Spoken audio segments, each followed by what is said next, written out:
ভারত যদি তাদের নিজেদের সীমান্তে বেড়া দেয় তবে বাংলাদেশের আপত্তি ঠিক কোথায়? পশ্চিমবঙ্গ সরকারের ২৭ কিলোমিটার জমি হস্তান্তরের পর এই প্রশ্নটি এখন সবচেয়ে বড় হয়ে দেখা দিয়েছে। সামগ্রিকভাবে বাংলাদেশ ভারত সীমান্ত এখন দক্ষিণ এশীয় ভূ রাজনীতির সবচেয়ে উত্তপ্ত স্থান। সেখানে ভারতের অভ্যন্তরীণ রাজনীতির চাপেই হোক বা অন্য কোনো সমীকরণে সীমান্তে কাঁটাতারের বেড়া দেওয়ার জন্য জমি হস্তান্তর করেছে বিজেপি নেতা শুভেন্দু অধিকারী। সীমান্তে কাঁটাতারের বেড়া দেওয়ার এই তোড়জোড় নিয়ে এখন এই প্রশ্নই উঠছে, বাংলাদেশের আপত্তি ঠিক কোথায়? ঢাকার আপত্তির কয়েকটি জায়গা আছে। ভারত এবং বাংলাদেশের মধ্যকার দীর্ঘ ৪,০০০ কিলোমিটার সীমান্তের প্রায় ২২০০ কিলোমিটারই রয়েছে পশ্চিমবঙ্গে, যার মধ্যে ১৬০০ কিলোমিটার ইতিমধ্যেই কাঁটাতারে ঢাকা। বাকি ৬০০ কিলোমিটারের অসম্পূর্ণ অংশ এবার বুলেট গতিতে শেষ করতে মরিয়া পশ্চিমবঙ্গের নতুন মুখ্যমন্ত্রী শুভেন্দু অধিকারী। এতদিন মমতা বন্দ্যোপাধ্যায়ের সরকারের আপত্তির কারণে দিল্লির এই প্রকল্প আটকে থাকলেও শুভেন্দু ক্ষমতায় এসেই মন্ত্রিসভার বিশেষ অনুমোদন দিয়ে বিএসএফকে ২৭ কিলোমিটার জমি হস্তান্তর করেছেন। আর এতেই তীব্র উদ্বেগ ছড়িয়ে পড়েছে ঢাকার নীতি নির্ধারক মহল থেকে শুরু করে সীমান্তবর্তী লাখো মানুষের মনে। কিন্তু প্রশ্ন হচ্ছে, জটটা আসলে ঠিক কোথায়? বেড়া দিলে সমস্যা নেই, কিন্তু কিভাবে এবং কোথায় দিচ্ছে সেটাই মূল সমস্যা।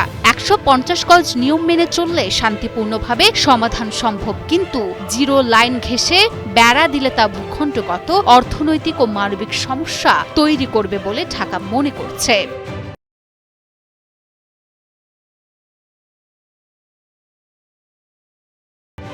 ১৯৭৫ সালের দ্বিপাক্ষিক সীমান্ত নির্দেশিকা এবং আন্তর্জাতিক চুক্তি অনুযায়ী দুই দেশের সম্মতি ছাড়া জিরো লাইন বা আন্তর্জাতিক সীমান্ত থেকে ১৫০ গজের মধ্যে কোনো স্থায়ী প্রতিরক্ষা স্থাপনা বা কাঁটাতারের বেড়া নির্মাণ করা যাবে না।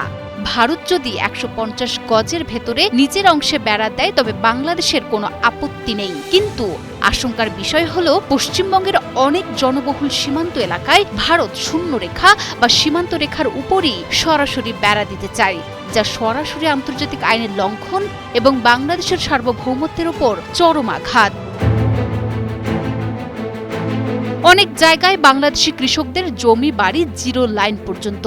বেড়া জিরো লাইনে দিলে তাদের জমি থেকে বিচ্ছিন্ন হয়ে যাওয়ার আশঙ্কা রয়েছে। কৃষকরা নিজেদের জমিতে আর চাষ করতে পারবে না। তাছাড়াও তিস্তার মতো বড় ইস্যু রেখে সীমান্ত নিয়ে বাড়াবাড়ি করায় বড় ইস্যুটির গুরুত্ব কমে যাওয়ার আশঙ্কা করা হচ্ছে। সীমান্ত হত্যা ও তিস্তা পানি বন্টনের মতো অমীমাংসিত বড় ইস্যু থাকতে নতুন করে সীমান্ত বেড়া নিয়ে উত্তেজনা বাড়ানো হচ্ছে ইচ্ছে করেই, অথচ গত ২ বছর ধরে দুই দেশের মধ্যে চলমান উত্তেজনার মূল কারণই এই সীমান্ত হত্যা এবং তিস্তা পানি বন্টন চুক্তি। বিশ্লেষকরা বলছেন, এই তাড়াহুড়োর পেছনে রয়েছে আরও একটি গভীর রাজনৈতিক অভিসন্ধি। পশ্চিমবঙ্গের নির্বাচনী বৈতরণী পার হতে শুভেন্দু অধিকারী অনুপ্রবেশকারী ইস্যুকে প্রধান অস্ত্র বানিয়েছেন।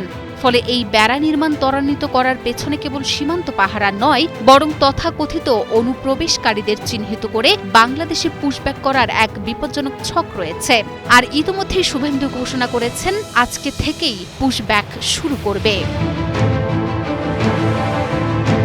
সব মিলিয়ে পররাষ্ট্র মন্ত্রণালয়ের সূত্র মতে, ভারত যদি নিয়ম মেনে বেড়া দেয় তবে তা তাদের অভ্যন্তরীণ বিষয়, কিন্তু জিরো লাইনে চাপ সৃষ্টি করে বাংলাদেশের স্বার্থ হরণ করতে চাইলে ঢাকা আন্তর্জাতিক মঞ্চ এবং দ্বিপাক্ষিক টেবিলে এর দাঁত ভাঙা জবাব দেবে।